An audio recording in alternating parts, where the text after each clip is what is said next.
Hello, Marilu. Welcome to the Werk podcast. Thank you again for joining us. Thank you, ladies. It's a pleasure for me to be here, especially at those times of big transformation and shift. So thank you for inviting me. I'm honored to be here. So I actually interviewed Marilu on episode 128 on the bigger Awaken and Align platform. And what we discussed was reclaiming ancient Indigenous wisdom and decolonizing shamanism. And you were the first person that I wanted to have on the Werk podcast because, I mean, who better to speak about this than you? And I really understand that language is important. So I actually wanted to start with your definition of decolonization. Mm-hmm. Thank you. Well, it's very multi-layer. Decolonization encompasses so much, and it's basically healing and deprogramming ourselves from the paradigm that was established 500 years ago, where a lot of traditional practices were severed, were broken. Is about the programming, the ways in which we've been conditioned to uphold the dominant culture, in ways in which we've been conditioned to subliminally negate our roots and our ancestors. Yeah, so that is the work that for me is decolonizing. So decolonizing our minds, meaning that we try to remember who we are before we were conditioned to aligned again with the dominant paradigm, right? That in order for us to survive or to feel worthy, that we need to embrace certain values that were imposed upon us by the dominant culture. And so in this process is a process of remembrance, and it's a process of reclaiming our indigenous roots. Meaning, by indigenous roots, meaning the knowledge and the wisdom that comes from the lands we come from where our ancestors come from, right? Again, before we began this process of displacement and being uprooted and then losing our identities in order to fit in order to merge, and in order to embrace the values of, again, the dominant culture. And so that is decolonizing, and it's multi-layer, right? And it begins by recognizing actually how subliminally and how powerfully we've been conditioned to forget the wisdom and the medicine that comes from our ancestors, right? And so what the ancestors are saying is that this is the 500-year mark, right? We are in the timeline where that needs to be healed, that needs to be mended. And it comes by, again, us reclaiming. I'm talking, when I say us, I'm referring particularly to people of color, women of color, right? Because we've been conditioned to, again, stay small, right? That our work does not have the same value as the value of the dominant culture, right? And in our reclamation of what is in our blood and in our ancestry, then we become sovereign again. We reclaim that knowledge and that wisdom, and through that we can birth our offerings, right? Through that process of embodiment and reclamation. Mm-hmm. Britt, did you want to ask something, or? I'm sorry, I'm in awe of everything that you're saying. I mean, the process of reclamation can be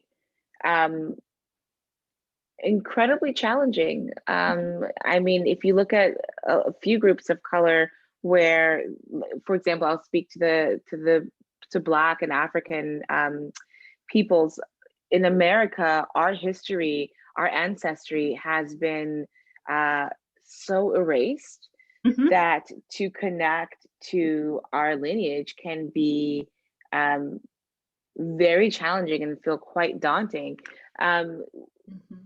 when you, and it carries a lot of mixed race because of the ways with which historically different cultures intermingled by choice or through violence in America. When there's so much pain in the ancestry, how does one reclaim? How can one get to the reclamation before healing that? Or are you saying that the healing is a part of the reclamation, is a part of the healing? Indeed, the reclamation is part of the healing. And as you were saying, that it can be daunting, it can be very painful, right, to actually embark in that process of purging the layers in which we've been conditioned to embrace whiteness, right? Purging the ways in which we've been conditioned to betray our deeper essence and truth.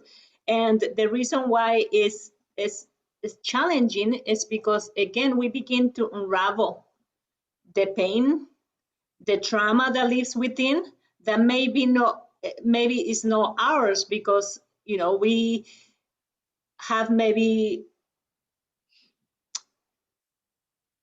we have better tools than our ancestors had. Maybe we are more free in our authenticity and in our voice. So by us beginning to peel those layers, then of course, all that rage, pain, the suffering, the deep trauma is gonna come up, it's gonna surface, but that is so needed, so necessary, right? And we just have to be very compassionate and do it with a lot of grace, but also with a lot of awareness, right?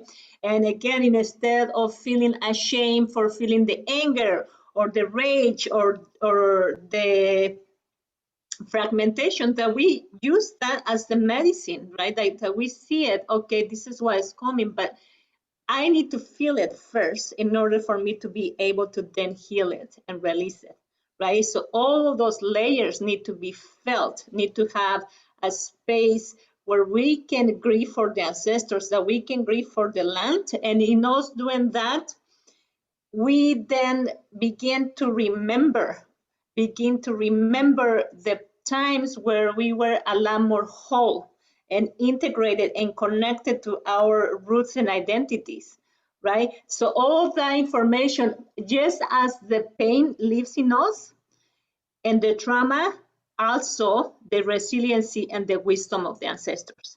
And so as we clear and heal, then all that medicine and all of that wisdom begins to also open and unravel and be revealed, right? And so we heal, but we also reclaim and integrate and call back that which belongs to our roots and our ancestors. Do you think that that in the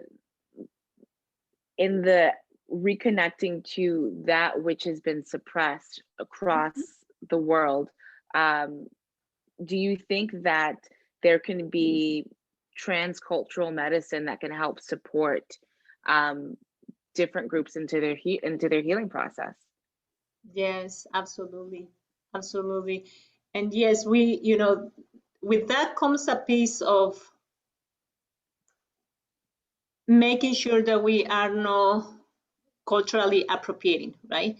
That we can't benefit from the medicine and the wisdom that perhaps is not within our own ancestry, because maybe those traditions or that medicine that is speaking to our soul, because there is a vibrational match with a particular medicine, that we use it and that we are in right relationship, but also to be mindful that we don't culturally appropriate, right? And that we don't replicate extractive mindset, that we don't replicate colonization, that we don't replicate that which is harming, which has created a lot of harm. So yes, I definitely feel that it's very important that we seek medicines and practices and traditions that are in resonance with our soul. And only we know, right? Only we know what medicine we need what our soul needs, right? And yeah, we are also very privileged to have access to those traditions and those medicines, but it's also our responsibility to pay attention to and to walk with a lot of respect and reverence, and to name, right, to name the people and to keep those intact. I think a lot of the dominant groups, and let's just name who they are, it's usually white passing Europeans, people from European lineages. And I feel that they appropriate because their own spiritual practices have been colonized and have been stripped away from them. So I observe that the dominant group in America who appropriates culture are the ones who don't have a connection to their own ancestral indigenous wisdom. So they find something that is not of their own, and it feels good because inherently we are spiritual beings and we are a part of this oneness. And their intention is to help others feel that way. But in the process of that, they are appropriating and creating more harm. So I guess my question is there ever an appropriate time for somebody who is white, or maybe their background is a little mixed, but they are white passing, to use these medicines in a way that's okay, or maybe not at all? Well, again, this is a very important question, but it's very much multi-layer, right? Very multi-layer. So if people from Europe have been disconnected from their ancestry, right, and stripped of their traditions, well, think about us, right? We also been disconnected and fragmented from our traditions. So that doesn't, I know that sometimes they use that rhetoric and that narrative, like, well, I don't know who my ancestors are, right? I don't know. Well, we are also trying to heal from colonizations. Us, people of color, we are also trying to heal from what their ancestors did to our ancestors, right? So that is no, I don't think that is a justification, and it's not an excuse. And because they have been systemically given access and privilege in a position of power, they hold a bigger responsibility to work in ways that do not perpetuate the colonization that started with their ancestors. So if they're going to be practicing traditions that come from people of color, well, they have, again, a bigger responsibility to actually speak about the fact that there is work that needs to be done to come into right relationship with those medicines. They need to first acknowledge the damage and the harm of colonization, of trauma that we are still trying to heal, that trauma originated in us being misplaced, right? In us losing our roots, right? In the process of assimilation and cultural assimilation. In that process, we lost a lot. So not only did they lose the connection with their ancestors and their ways, but we are also trying to heal from colonization. So there's no justification for it. And again, I feel like a lot of the people, white people, especially white women, a lot of what they are offering absolutely bypasses. It bypasses the deeper layers that need to be addressed in order for us to be healed, in order for us to find that integration and embodiment, right? So a lot of those offerings are very superficial, right? They're practicing shamanic healing modalities, but never addressing where those practices actually come from, who initiated them, right? Why? Because they know that is a deep rabbit hole, that by them naming and acknowledging, there's gonna be a lot of stuff that needs to be brought to consciousness, that needs to be healed, that needs to be clear in order for them to then be in that right relationship to begin to practice those traditions. Yeah, that's how I feel about that. I love it. Mm-hmm. Yeah, and if anybody wants to hear more about like the deeper work of shamanism, you can refer back to episode 128 with Marilu, who she talks about the deep shadow work that needs to be done to be a shaman, and it's no joke. So just putting that out there first. Thank you for explaining that. So, okay, this is a question that I've already asked you, but I wanted you to repeat it here. Mm-hmm. When you do see people appropriating culture, which I feel like is a lot these days on social media, Yes. is it our responsibility to call them out? Because there's also this concept called white fragility, which I just learned that term recently, where, you know, when you call, usually it's a white person out on their appropriation, they get very defensive, and, you know, then people of color feel like they have to tiptoe and make them feel comfortable. What are your feelings about that?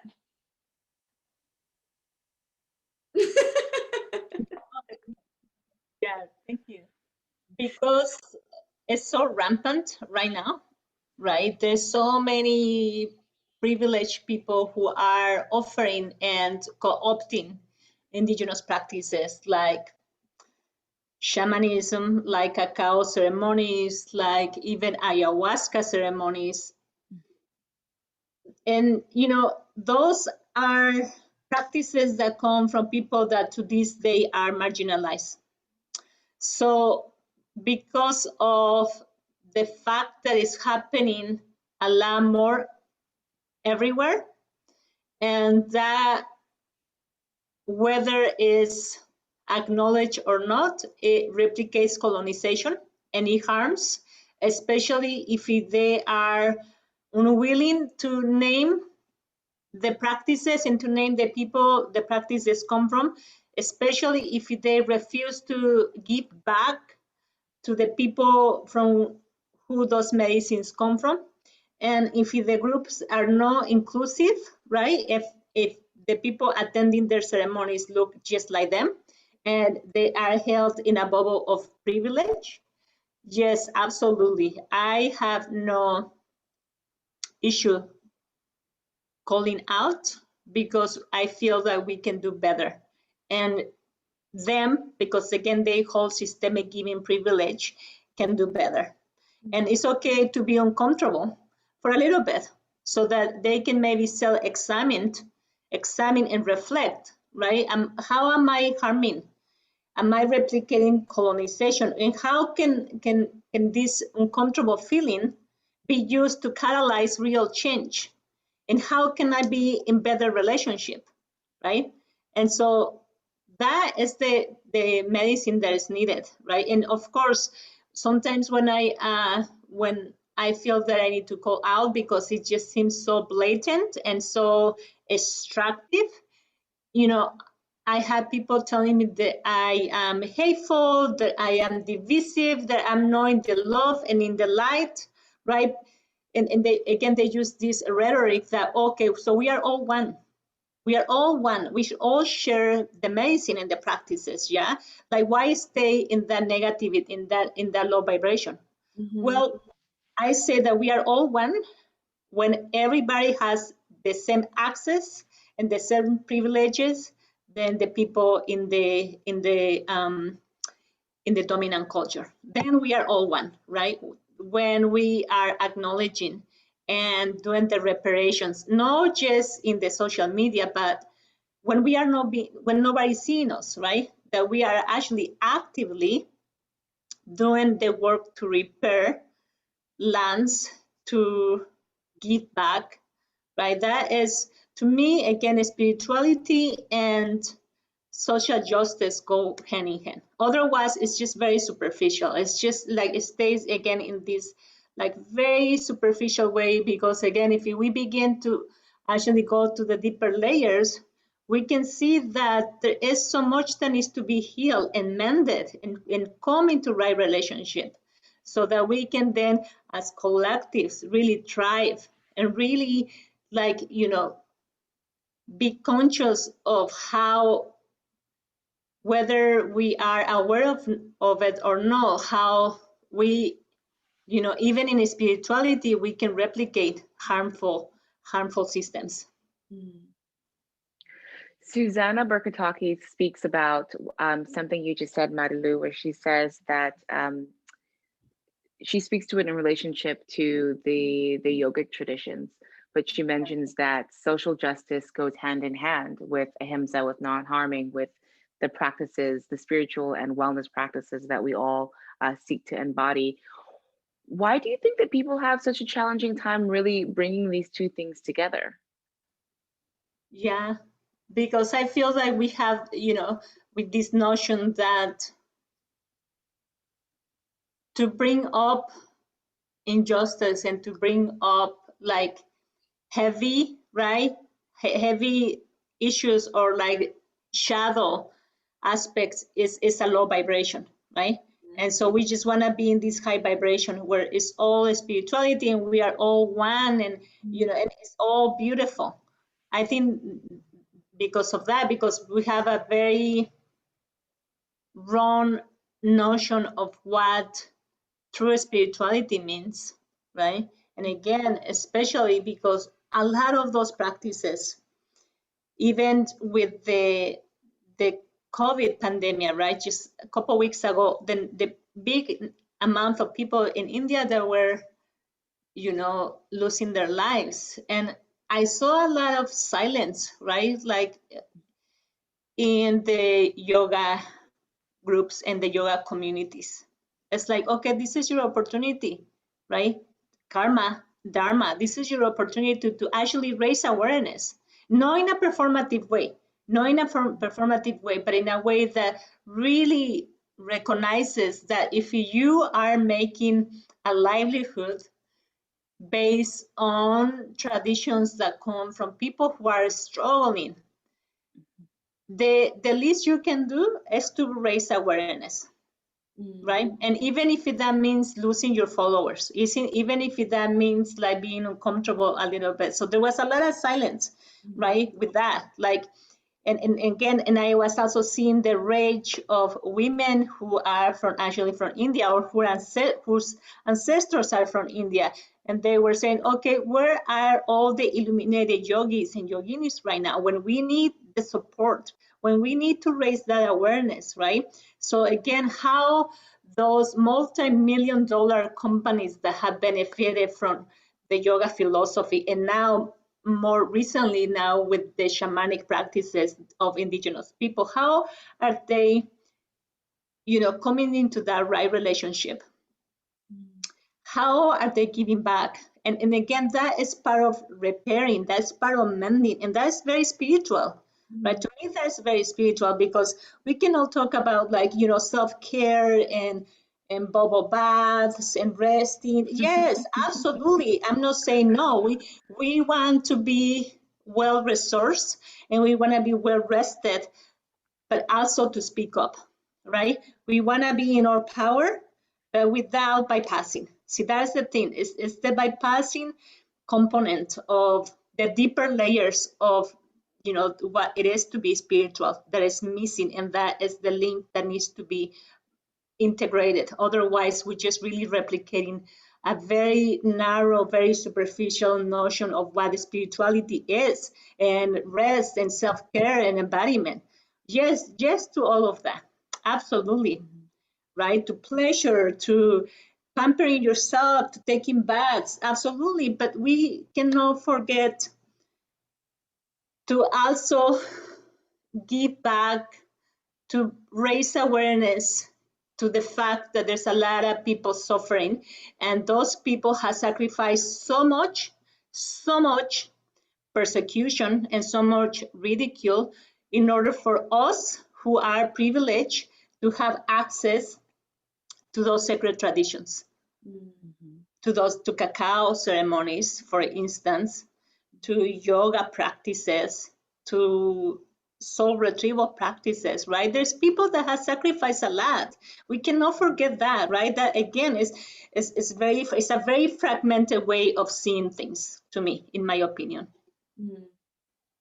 Isn't it fascinating that people are willing to go through the discomfort of an ayahuasca ceremony because they're not like feel good experiences. You're going through your darkness in theory, depending on who you are. And that also puts aside that the way that we're practicing ayahuasca experiences are not necessarily traditional to how they're meant to be practiced anyway. That's been appropriated so that people are wanting to experience the medicine themselves. But in that way, where the lay person, the regular person is ingesting the medicine that should perhaps be ingested by the ayahuasquero, they're not necessarily receiving the messages on true healing, and they're seeing it through their own interpersonal lens, in such a way that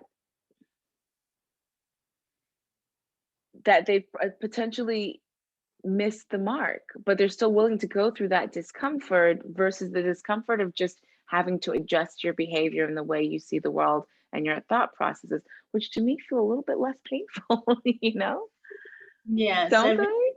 Yes, absolutely. I really like that, Brittany, of how can we adjust our behavior, right?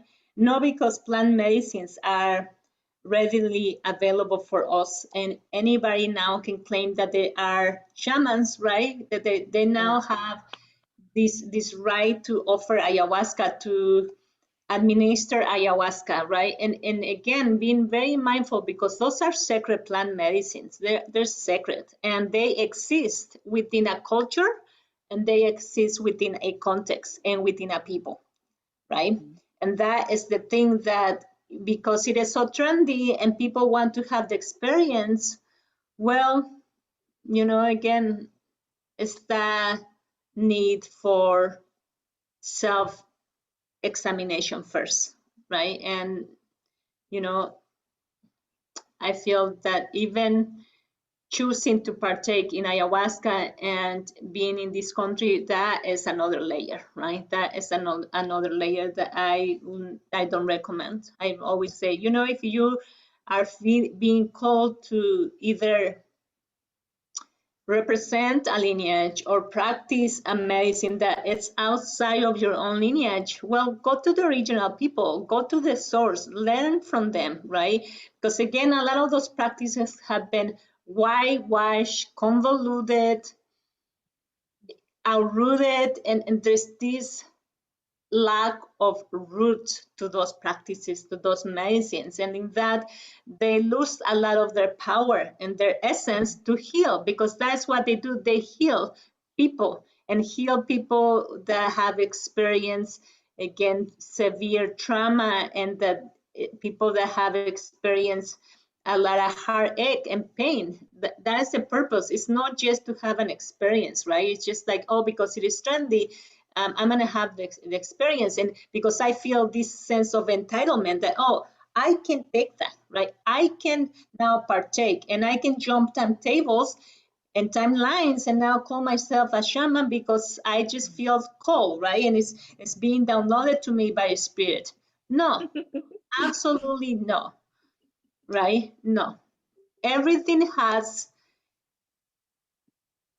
a time honor approach.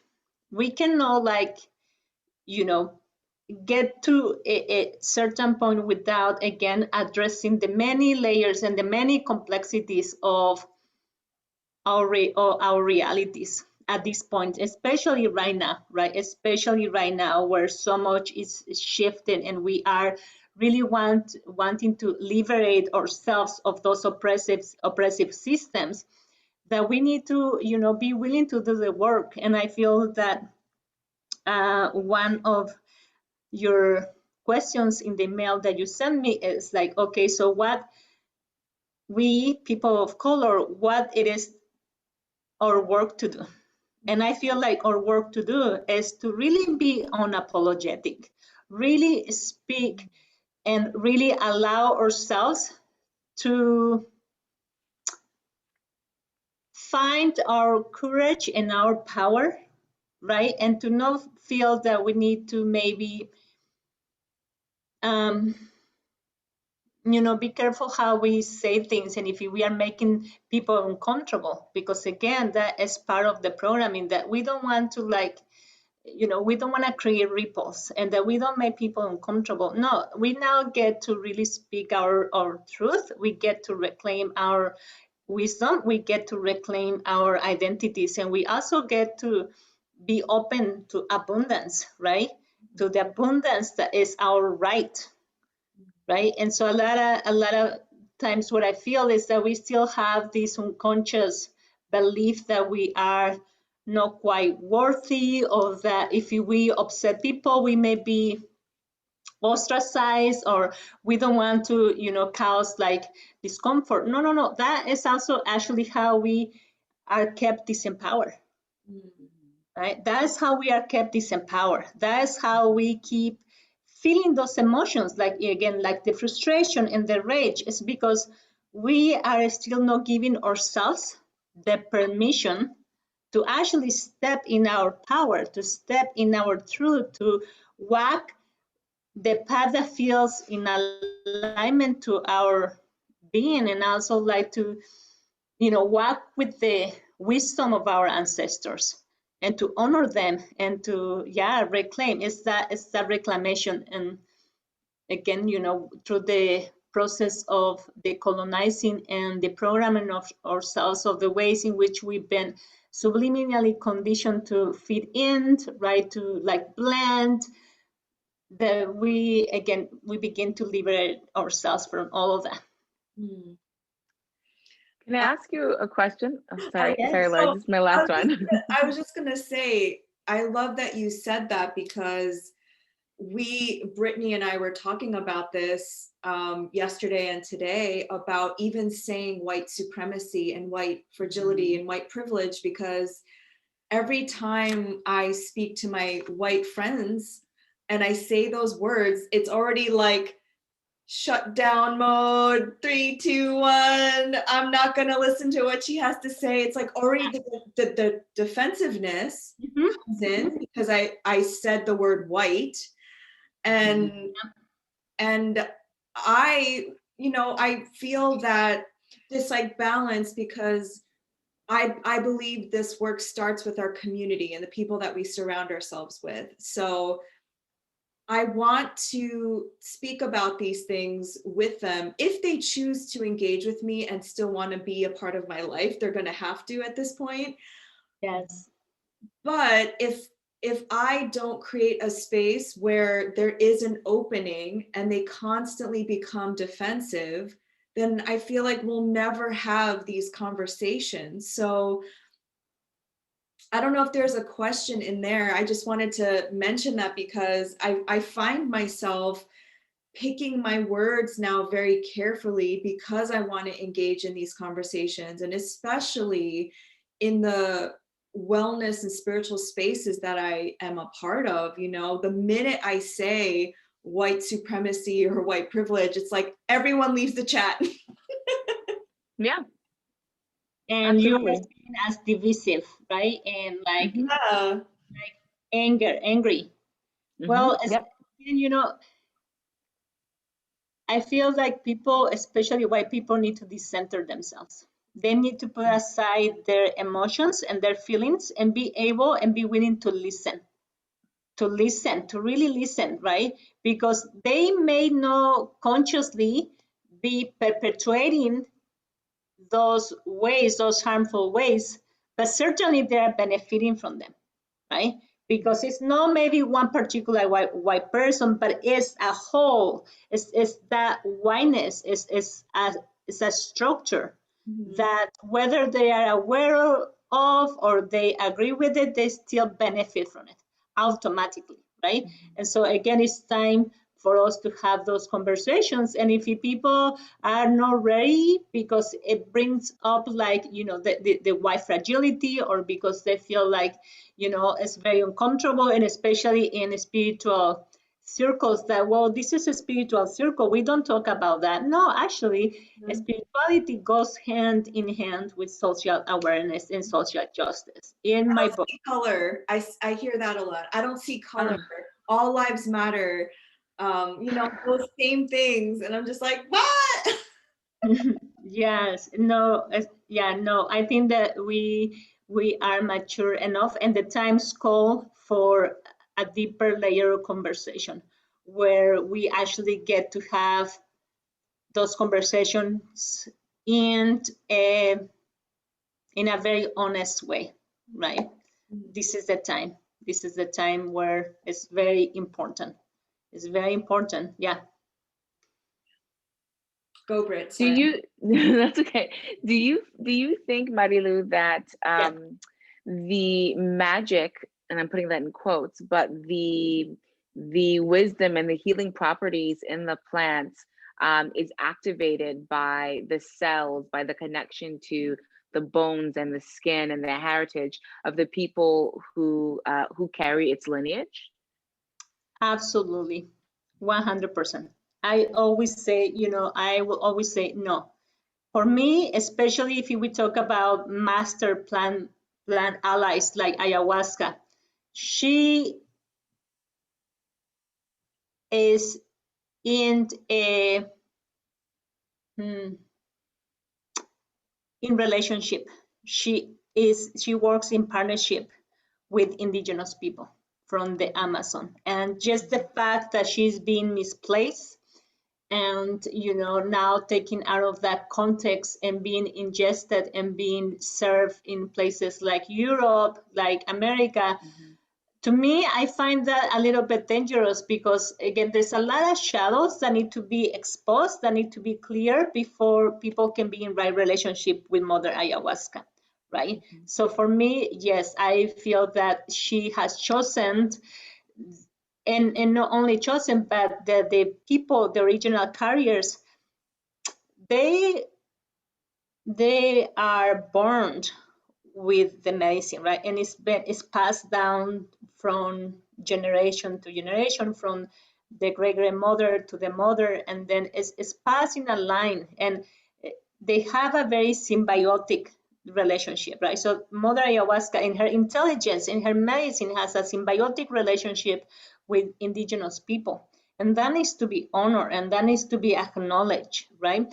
And the reason why she can be so potent in healing deep rooted trauma or mental health issues is because she works, again, in that partnership with Indigenous people, and that is something that needs to be absolutely honored.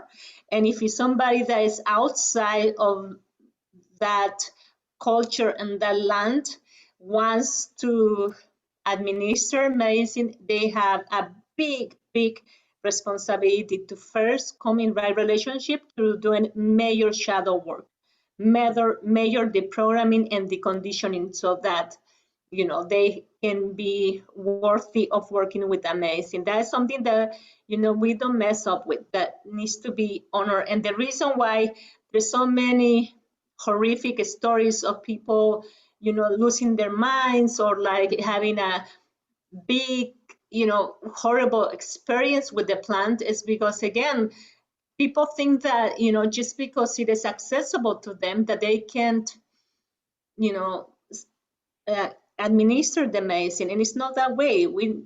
Everything, especially working with shamanic medicine, one needs to go through a process of initiation, right? And this process of initiation takes a while. It takes a few years, right?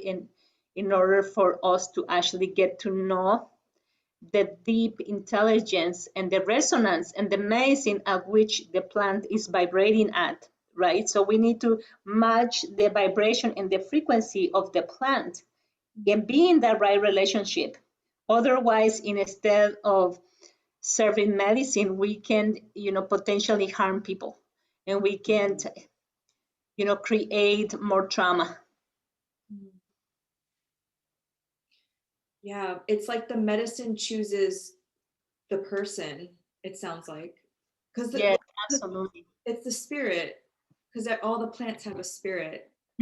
And they have very specific spirits, right? And there are plants that are for very specific healings, right? Like cacao really works with the heart deep. And then ayahuasca works with the biochemistry in the brain, right? So there are plants that can have very specific medicines, and they're not the same, right? And again, had to go through that process of initiation in order to embody the medicine. So yeah, that's one of the things that I am very, clear about the importance of speaking up about it. Yeah, and how they are massively being exploited, misappropriated, taken out of sacred context, and done in a way that is lacking of integrity and lacking of the essence of the medicine. And again, how that perpetuates colonization, right? It does. It perpetuates that extractive mindset where, well, I'm just going to take it because I feel entitled to it, right? Because it is my birthright. No, there are medicines that we are not supposed to carry. They are not us. It's not us who decides whether we want to serve the medicine. As you were saying, the medicine chooses you, right? And we need to respect that and be humble enough to listen. Yeah. I love your Instagram, by the way. It's so inspiring. It's making me, step up into my own courage. But one of the posts that you wrote was, well, first of all, you wrote something like 5D wokeness or something, and you used like really, really amazing words. But you wrote, the new earth is not new age. It is based on ancient indigenous wisdom. And I love that you said this because I've heard that so much in the new age conspirituality community, and I'm sure Britt has heard it too, like the new earth, can you expand on that? Like, and I know you explained this to me on our episode, but what does the new earth mean to you? Yes, thank you. I just want to give credit. Actually, that those words come from Doctora Rocio Rosales Mesa. It's actually that particular post is hers, and I share it with her permission.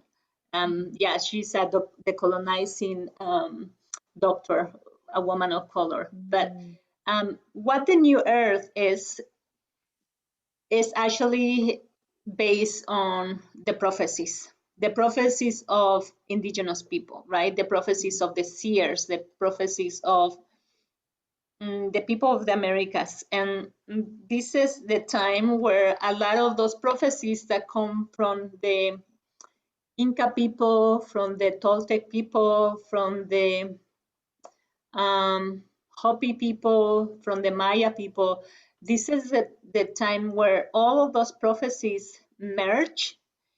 And what this prophecy is about, and you can call it the new earth, you can call it the new paradigm, the sixth son of consciousness, the new Pachacuti. It has many different names, but what it is this is the time where we get to evolve as humanity, where we get to heal again from the last 500 years of colonization, and we get to create a more fair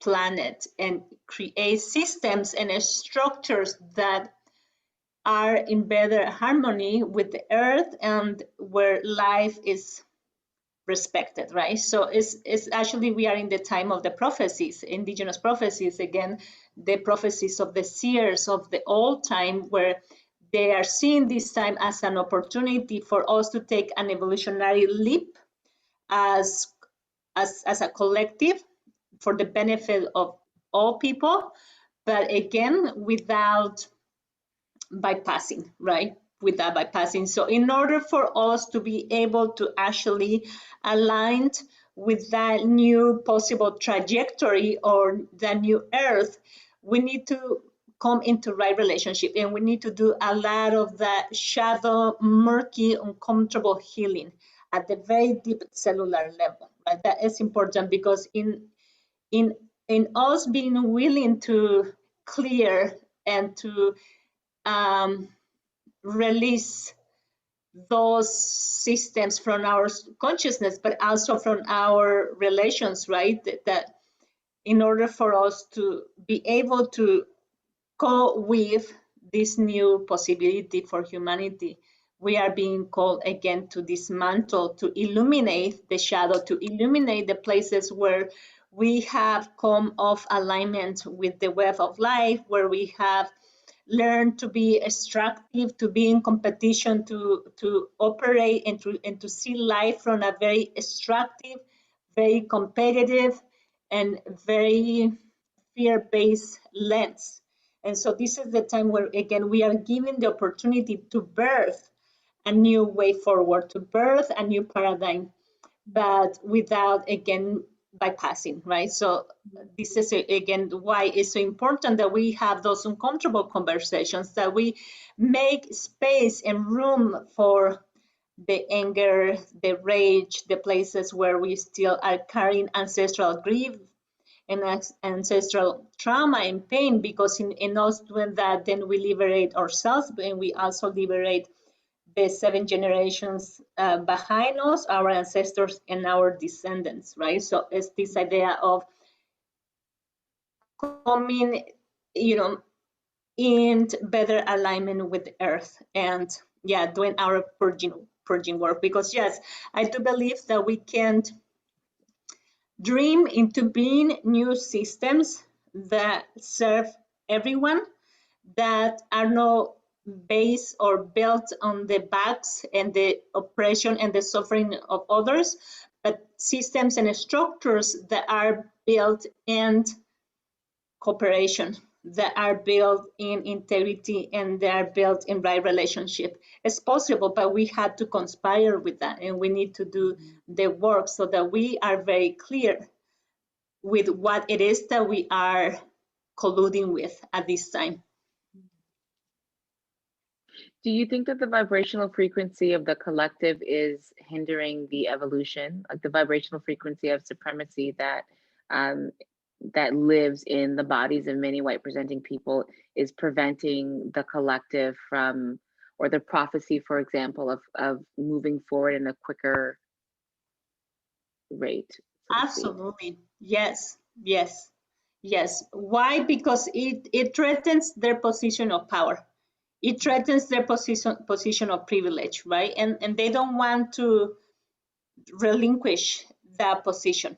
And they still, again, will do all they can to subliminally and subconsciously continue to program and manipulate our minds so that we can keep investing our life, force our energies in upholding those systems, right? And it happens very subliminally, right? It happens even through movies that seem to be benign. It happens even in ways in which, in what we support, right, with our energy. So it's very important now that we are very discerning in where are we colluding, where are we putting our energy, and what are we feeding, right?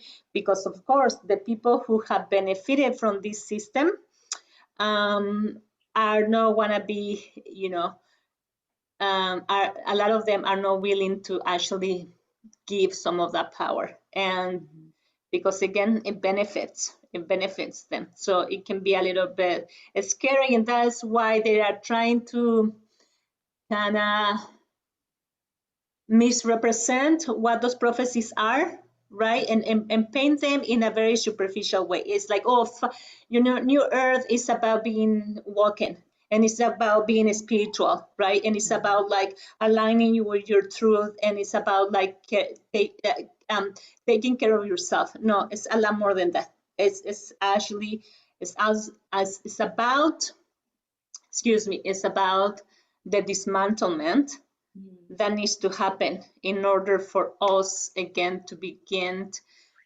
and to continue to remember who we were before we were displaced and fragmented by colonization. So again, it's a lot more than just being woke and, you know, vibrating here in the 5D. Well, you know what? We cannot get to the 5D without doing the healing work. That is for sure, you know. And that is, yeah, that's one of the things that I see a lot. That's, oh, well, you know, 5D and like, and, you know, pure light, and this is only high vibration. Well, I don't know how deep that is. To me, that's very superficial. Mm-hmm. It's interesting that everything that you just said about the new earth is what they say about the new earth. Like this 5-dimensional utopia of the new earth is, besides all of the dismantling colonization, obviously, like they talk about fighting them who have power, fighting them who are controlling our minds. You know what I mean? Like a lot of the QAnon, like conspirituality people who are anti-vaxxers and anti-mask people, they say the same things. They say things like, we're being controlled, we're being microchipped, we're being in the movies, you know, the celebrities are all blood-sucking, you know, whatever. Yeah. The one thing though is that they're not talking about what you just said about the dismantling of supremacy. And I think that's the one thing that they're not seeing, is that, yes, maybe not the blood-sucking part, maybe, I don't know. But it's so interesting that you said exactly what they say. It's like distorted almost. Yeah, and again, like the reason why they are not naming it, right? They are not naming white supremacy, they are not naming colonization and the impact of colonization. The reason why they're not naming that is because it benefits them. Because it benefits them just by virtue of having, you know, light skin, just by virtue of the given privilege and their position, it benefits them. So obviously, you know, that brings up a lot of unconscious fear, again, of losing power, right? But it's that, to me, it has nothing to do with being woke. It actually has to do with being liberated from those systems, from those oppressive systems, right?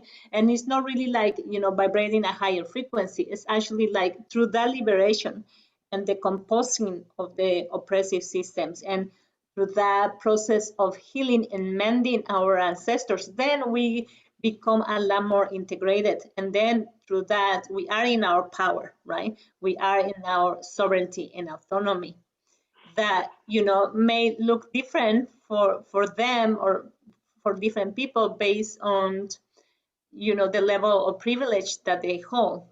But this is really a process of dismantlement before it is a process of, you know, five-dimensional vibration and a process of walking, right? Or like spiritual, like being spiritually awake. It's more a process of, again, dismantling the old systems, the old structures that are based and rooted, one, in colonization and two, in white supremacy. I mean, it's that simple. I love that people speak so confidently to their own wokeness, right? Which is actually an appropriation of the term woke, which has everything to do with freeing the BIPOC community and liberating the BIPOC community and being aware of white supremacy, a term created by the Black American culture, and nothing to do with 5D, and nothing to do with even like the misappropriation of environmentalist practices that have everything to do with indigenous cultures. You know, it's so interesting that there's so much manipulation of words and terms and thoughts and ideas and concepts, so that the prophecy then begins to work for people who choose to remain asleep to what is, and choose to exist in what feels comfortable and elevates them and their continued supremacy practices, without acknowledging and seeking to elevate and actually raise the collective vibration by eliminating the collective pain and suffering.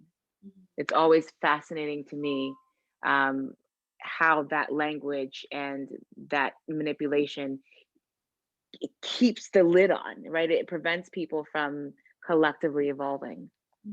Absolutely. Yes to everything that you just said, Brittany. Yeah, exactly. Yeah, yeah. Thank you so much for that reflection and for those words. Yeah, definitely. But again, for us, right, people of color, we need to call back our power, the power that we have given to white supremacy, to feeling disempowered, to feeling that we need to contort or that we need to fit in. It's time that we call that power back, and that we call back our wisdom, and that we call back our voice, and that we stand in our sovereignty and in our power. It's time, because when we do that, then we are actually dismantling that, right? And not giving it, naming it, but choosing not to give our power back, and not to give our power away, and also choosing not to collude with that, and really like standing very strongly in our own identities, roots, right? This is the time that we reclaim that and embody that unapologetically. Yeah, and when we do that, again, when we do that and stand in that power and that wisdom and say, yeah, this is me and this is what I'm reclaiming, and I am okay if I offend people. When we do that, then those systems begin to dissolve and begin to lose their power, because the way they are fed and the way they are kept alive and upheld is by us colluding and believing the narrative, believing that they have more power over us, so that we need to collude with them in order to survive. No, I do feel that we are moving into a time where we are going to be able to stand in our identities and through sovereignty and reclamation of our ancestors, and at the same time being able to follow our true calling and purpose. I do feel that we are moving in that direction, but there's work that needs to be done. Yeah, so you gave us the BIPOC people a call to action to step into our power, and you sort of answered it along the way, but I wanted to be very crystal clear for all of the white people listening. This is calling you in, out, forward, whatever you want to call it. What work do white folks have to do? Self-examination, a lot of self-examination, really seeing how they unconsciously perpetuate the system based on white supremacy, self-examining their entitlement to indigenous practices, especially practices like shamanism and plant medicine. What gives them this sense of entitlement that they can go ahead and begin to practice those sacred traditions that are passed down through blood, and to also begin to listen and to sit with those uncomfortable feelings, and also and very importantly, to not be paralyzed by feeling guilty or feeling shame for what their ancestors did, but to actually begin to take action steps to begin to deprogram their conditioning in order, again, for them to release that in themselves, right? To release those systems in themselves. I think that's the work that is needed. Again, of people that call themselves spiritual people, right? Yeah. Do you want me to ask the last question, Britt? Yeah. Please. Okay. Yeah. What is your message for the world? Thank you. Thank you so much. I think the message is that yes, we can't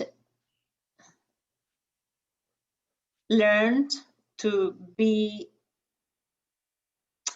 in right relationship with everything, with our families and communities, but you know, it's time again that we dig deeper, especially those in the spiritual communities. If we call ourselves spiritual, then we can hold the space to do the important shadow work. And with that, then we can begin to co-weave and co-dream a new way forward. And that is the prophecy. That is the indigenous prophecy, right? And it has nothing, again, it has nothing to do with New Age. This is not something new. This is something that was dreamed and that was foresaw, that was seen by indigenous people a long time ago, where we have an opportunity because we have evolved our consciousness enough to be able to release ways in which we operate from a place of fear or supremacy or extractive mindset or entitlement, that we can again clear all of that for the benefit of all. So that's my message. So beautiful. Wow. Thank you. Yeah. Well, thank you so much, Marilu. What a beautiful message for this world. And Thank you, ladies. yeah, so beautiful. Thank you for being here. Thank you. This is such an honor. Thank you so much.